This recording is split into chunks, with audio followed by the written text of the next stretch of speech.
Hello everyone and welcome to a Nations Cup round in an exhibition season somewhere, and as you can tell by the title, it is PUG Power. You can see all the Peugeots in the screen in front of you, and an interesting one because we're at Tokyo, so obviously we're going to be going flat out, but it's a little bit wet as well. Now, you've not seen me on the grid yet because I'm about to come up in P number 10 in the Lazarus machine. Of course, I don't practice for the exhibition season. I just turned up and play, and this is the second race of the night. So this is the last slot.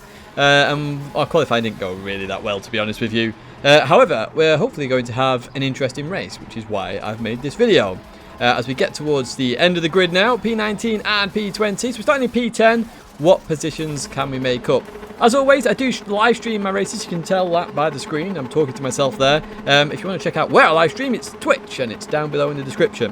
Right. Let's get on with this race. You've got the TV camera top right. We're not doing any reverse cameras this time.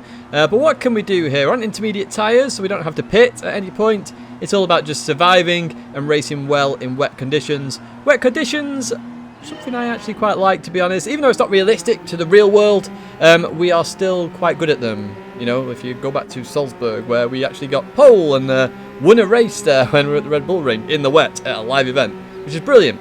Right. Let's continue on now. We're in the slipstream here in P10. We're going to hit the limiter here. Weirdly, I'm not sure why we hit the limiter there. So obviously the guy behind Juan is going to be approaching us very fast here. Now, I actually want you to focus a lot on that radar. I'm just zoom into it here.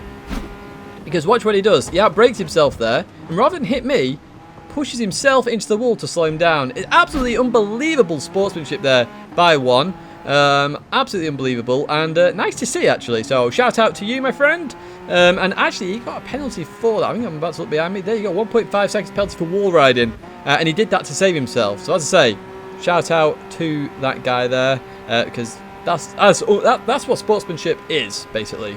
Right, we need to catch up to P9 now, which is Edu on this circuit. So we're just going to chuck it into the chicane. I'm normally quite good at this chicane, if I'm honest, and as I say, wet conditions I'm good at as well. And you can see Edu's going to try and go off the move here on Angelov. Not really going to work out here. Not a place to overtake. But Edu decides he's going to try it anyway on this left-hander. Very tricky to do. The slight contact there between the two drivers. Angelov going to get pushed into the wall here. So we are going to get P9 there, up one position. Unfortunate for Angelov there to get put into the wall. It's a slight graze there. When we looked at it back on the stream, it didn't look as bad as it looked in that situation. But even so, quite a dairy overtake there by Edu. So heading towards the hairpin for the first time. Obviously, this hairpin's going to be full of drama in this race because it always is. And we're in the wet, so it's even more big drama than normal. But Edu goes a bit deep here, so I go, okay, thanks. I'll go on the inside. Give him enough space on the exit there. There's a slight contact. That's just turned into me. As we go into the left, give him room. But he pushes me over into the wall. I've still no idea why he did that. Now, you're going to see him whack his hazards on there, but to me, if you know you've just done something like that, just give the place back, sort of thing. I mean, yes, you will lose also 2 spots, 3 spots, but you've just caused an incident. Personally, I think that was done on purpose. I was alongside him for quite a while. On the radar, you could see that. Even coming out the corner, I was still there. I'm not going to disappear, am I? I'm not going to go anywhere. So I felt like it was more on purpose that. We looked at the replay, same thing. Steering wasn't fully locked to the left-hand side. It was only a quarter locked over there. A lot more steering available. So that was my belief anyway. But let's see what happens later on in the race. Anyway, we're behind Ghost Driver now, so we're down to P11, so we've lost the spot of P9 where we gained a position, and we've actually lost our qualifying spot as well, so not going very well at the moment, but we continue on all the same, we've got to, and obviously a lot of line astern moments in this race, as through there we go. That wasn't line astern, was it? It was a bit sideways, but we're going to advance a little bit later on in the race now. Lap number 3, you can see in the same position, line astern as well. We've got Lopez right behind me, Ghost Driver right in front of me, and you can see there, there's a penalty there for the Italian driver. I'm not sure who that was. It Tony Mike, I think he's called. But anyway, Ghost is in front of me here. Now, Ghost is going to actually make a bit of a unfortunate error that I think everybody's made at some point in time. I'm sure I've done it at some point. So you're going to see Tony go to the right, and you're going to see Ghost just dive on the brakes, thinking he's missed his brake marker because of the penalties here. Because look, it just dives on it there. Absolutely 70 metres before. That shook me a bit. I then couldn't gauge my speed to my brake marker. So I was already on the inside then. The slight tap with Ghost. Nothing hugely major there. That's why there was a little bit of contact just from that early braking. The fact I had the quick enough reactions to jump quickly to the right there. I mean, I wasn't even expecting that. I was actually quite proud of myself there. As we jump to a bit later on in the race now, a bit of TV camera action. We love this TV camera, it's awesome. Hopefully coming to 4K very soon. But let's see what happens as we head up the hill now. Of course, we're heading towards that magical hairpin once again, because that's where all the drama happens on this circuit. As we see every Peugeot known to man come through their line astern and leaving that corner now. Let's actually jump on board here. And let's see what happens here. Lap number 8 now. So we've advanced quite far. 5 laps into the braking zone we go. And you can see Matty dives to the right there. So Matty outbroke himself a little bit here. Went to the wall. Did the same as what Juan did there. But he couldn't actually go to the left because there was cars there. Went to the right wall there to stop himself. Slowed down. Did hit Edu slightly. And also the Belgian driver from TX3. I think he's called Fetchix. Don't quote me on that. But even so, it's still good sportsmanship to actually, you know, hit the wall. Try and slow the car down as fast as possible. He had nowhere to go there. Absolutely nowhere. So unfortunately for us, we couldn't capitalise on that. And we go a lap later. So, hey, look, we're heading towards the hairpin again. What do you know? So, you can see Matty in front of us there. So, he did lose out on those positions, which is fair enough, you know. He made the mistake. He actually lost the positions to the drivers he affected. It's a happy day. So, McGee just makes a little mistake there. I can't capitalise on that. Just like graze on the wall there. And, yeah. A bit frustrated that we couldn't actually make a move there because it's getting a bit spicy. And talking about spicy, look at this, up front. So McGee goes to the left. I think, okay, I'll dive down here. Look at that, under 30 miles an hour around here. That's how unstable it is. As we accelerate out, you'll notice I have traction control, and that's to try and help the acceleration there. Some people weren't using it. I decided I'd use it just for safety. It's a little bit slower, but hey, at least I don't spin round to Narnia if I do get it wrong. So, still no positions gained. It is so annoying. But if you look up ahead now, you're going to see some death happening. You see Matty goes to the right there. Matty's going to actually start being hit by Edu. And all sorts of carnage going on there. You see that against the wall. So Matty then has to go to the left.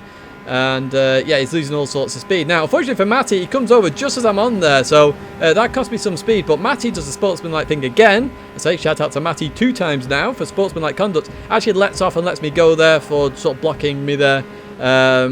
Which is fair enough. He didn't have to do that in my opinion. But hey, he let me through. So you can see McGee there just ran out wide a little bit there. Racing angle off. He's going to try and outbrake me here into this right-hander, but on the outside. Not going to work there. No grip there at all. Loses a position. So we're actually up to P7 now. P10 to P7. And we continue on with the race. As we head round here. We're heading towards the chicane now at this moment in time. And oh, look at that TV camera. I do love a good TV camera. You can see that as we jump into the chicane. Now we're going to manage it successfully. Look at that. Look at the line of cars. Line of stern. That's what you want to hear. Through there we go. And see Matty's right on my tail there. So close. And yeah, we're heading towards the left-hander now. Does look good though. This car, to be fair, a lot of people don't like it in the class. It does look good in this scenario. Maybe it should be a Group X, to be fair. The Group 3 car, the RCZ for the Peugeot, is a very nice car. That is like a prototypical GT3 car, in my opinion, that RCZ, whereas this is futuristic. But hey, it's a good car to race here. So let's jump back on board now as we get ready for the hairpin once again. Of course, you know there's big drama here. So if you look up ahead, Angelov is braking, and they brake quite sharply up ahead. So I go, okay, thanks very much, I'll have that. Dive down the inside. So we've got a couple more positions there, which is happy days. Through there we go, up to P5 now, P10 to P5. And we're about to head on to the last lap, and we're going to have the slipstream of Edu here. Now, this is positive for us, and we're going to play this a little bit smart. Unfortunately for Angelov there, he got a penalty. That wasn't because of me. There was a little bit of contact with somebody else, I believe, which actually got that penalty. But anyway, we are racing Edu now in the slipstream as we head on to the final lap here. So we're obviously going to go for the overtake here. Now, I need to play it smart. I can only make one move, proper move. So at this moment in time, I think, okay, I'll take my racing line first of all. And the racing line, of course, goes across the track, which is perfect for me. So this is still the racing line, and my one move is staying here, basically. So Edu goes to the left. Now, I know if I can keep the inside here, I should keep the position. As we come into the braking zone here, Edu's just gets slightly ahead here, but I've still got the inside. And he runs a little bit deep there. Now, what I'm going to do, I'm going to crowd him out a little bit here. Just a bit of a reminder of what happened earlier. You know, I am there. Do leave a car with space from lap 1 or 2 it was. I can't even remember now. Lap 2, I think it was. But through there we go. And we're actually up here. We are actually up into P4 now. 4 seconds off PCM STJ up ahead. And you can see Edu's actually got a penalty there. I can't remember what that was for. It wasn't for that contact anyway. But anyway, into the chicane we go. we've got to try and survive this. This is the first lap we've done without dirty air as well. So we've got clean air here. So I'm having to adapt to the car very quickly. Into the right hand we go. You'll notice when I race in the wet, by the way, you'll notice I don't use the brake a lot. I use it far less than a lot of other people. And that's because the brake is horrible. So what you find is because there's less grip, the weight shift is amplified in any car in the wet in this game. So you don't want to brake because that causes weight shifting. So if you just let off, use the gears to your advantage. It's much more controllable than trying to do 51 to 55% braking, for example. And you can actually race a little bit better. And you will see that from me. You'll see here, actually, I actually brake a little bit too early because I'm not sure of where to brake with the clean air. But I've actually got up a little bit of time to PTM SCJ there. Into the right hander we go. And Matty just gets up into P5 there. We accelerate out, and at this point, it's all said and done. We are going to finish P4 here, which is nice. P10 to P4 in a Tokyo race. I do show a lot of Tokyo races on here because I race quite smart in most of them, I think. And I normally do quite well at this circuit because I try and race smart. Only go for moves when the opportunity arises rather than go for every move known to man. But even so, we are going to finish in P4. Happy days. I'm happy Matty got P5 after those two sportsman-like conducts that he did there. I hope you enjoyed this video. Quite a quick race highlight video in the grand scheme of it because it all happened at the end. But I thought it was quite a good one to show anyway. If you did like it, do let me know in the comments, and you can like the video if you really want to, or dislike it if you absolutely hate it and you think Tidge is a pleb. No, actually, don't do that because then everyone will dislike it. But if you think I am a pleb, just comment on the video instead. That'd be better. But there's going to be another video there for you to click. My logo is there if you want to subscribe. This week, we are uploading a video every single day, so do keep an eye out for more videos this week. But that's going to be it for me now, guys. Thanks very much for watching. I will see you in the next video.